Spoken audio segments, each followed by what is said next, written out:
Existuje jedno miesto. Miesto, o ktorom sa nikdy nehovorí. Nikto vám nedá jeho presnú adresu a napriek tomu existuje. Je to miesto, kam chodia elitné osobnosti slovenského showbiznisu, aby sa dozvedeli pravdu. Skutočnú pravdu o nich. Toto je známy slovenský moderátor. Aj on dnes prišiel hľadať pravdu.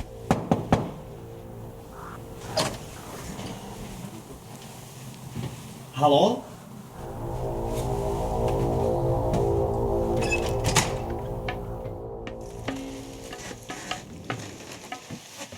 Kľudnejší sadni, hneď som u teba.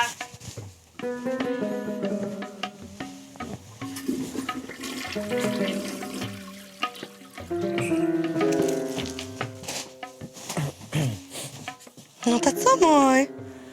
Dobrý večer, ja som pán Cifra a prišiel som za vami v jednej veci. Tak iba ideme na to.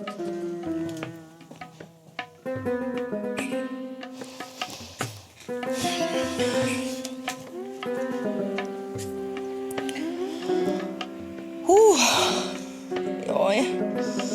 Nedobre. Akože nedobre, že čo tam vidíte? Toto bolo všetko, len nie je Riesling Vársky. Včera sme boli s mužom na kapusnici, vieš, sme sebe dali do karku, tak mi ide hlavu rozdrapiť. A tebe čo vlastne treba? No, ja som prišiel sem, že by som chcel vedieť, že kedy konečne získam Otaja?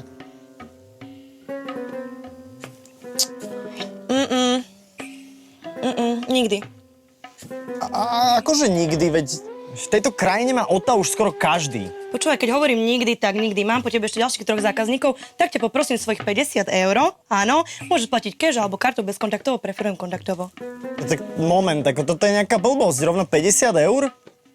Ty si prišiel do môjho domu ma spochybňovať? Alebo si dať vybeštiť, no? Ale veď ste mi skoro vôbec nič nepovedali, tak to mám dať 50 € za nič? Jasné. Chodí po showbiznisoch, plesy v operách navštevuje, veľký manažer, ale žene na invalidnom dôchodku nedaj 50 €. Tak no to nie je o tých peniazoch. Ja len hovorím, že z čoho ste veštili? Veď ani tú guľu tu nevidím, ani nič, no tak ja neviem, ja len hovorím. Dobre? Kvôli tebe to spravím, ale za zraky nečakaj.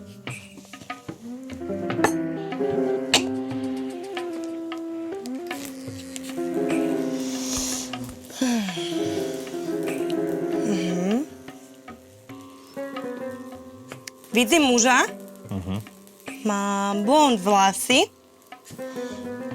vidím beh, vidím mikrofóny.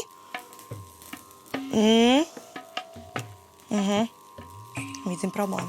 Aký problém, veď hovorte?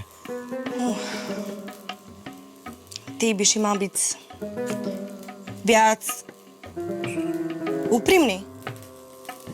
Kúšťok sa zmeniť. Ja viem, ja som asi taký nejaký enfant terrible, alebo ja neviem. Si taký enfant terrible. Ale ja znám, jak to zmeniť. Naozaj? Ja spravím všetko. Dobre. Tak polož svoje ruky na moje ruky.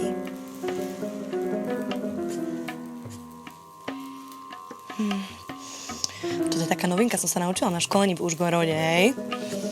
Zatvor sebe oči. Pokúsim sa ťa dostať do tranzu, áno? Že fokusuj. Fokusuj sa na to, čo ťa trápi, hej? A hútor všetko, čo máš v hlave, áno? To opakuj po mne.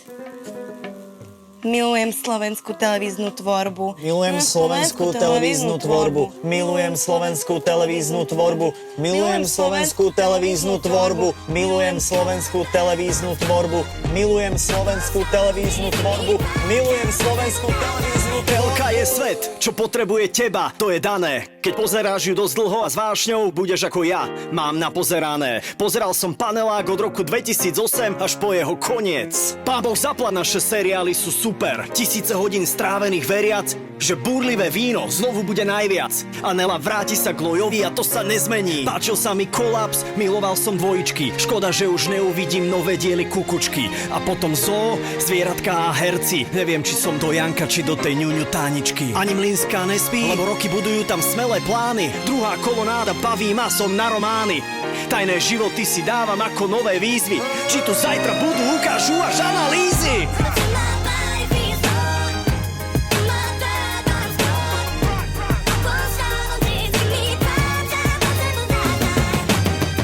Z nedele na štvrtok posunul sa Ujo Vilo. To nevadí, moje nebo to nerozborilo. Milujem Slovensko, vždy u mňa vyhrá. Prepínam na farmu, kvetka je moja výhra. Z môjho srdca hrá mi v rytme ČS talentu. Možno sme nedali do superstar do z akcentu. Inkognito zbavuje ma denného stresu. Patrí sem jak si sa navždy do plesu. Kredenc je najviac, milujem Cuky Luky. Evelyn má čísla, charizmu ponuky. Počkaj, ty si aj tu, aj tam? Táto magia. Dúfam, že bude tu vždy 5 proti 5, ako sľub vernosti Patrika jeho milovanej Zlatí. Tvoja mama varí lepšie, moc sa z toho neteš. Najlepší kuchár je tu aj tak Jožko Heteš. Za ním tak Habovci a rýchle jedlá voleji. Všetko to zmenia majstrovstvá sveta v ľadovom hokeji.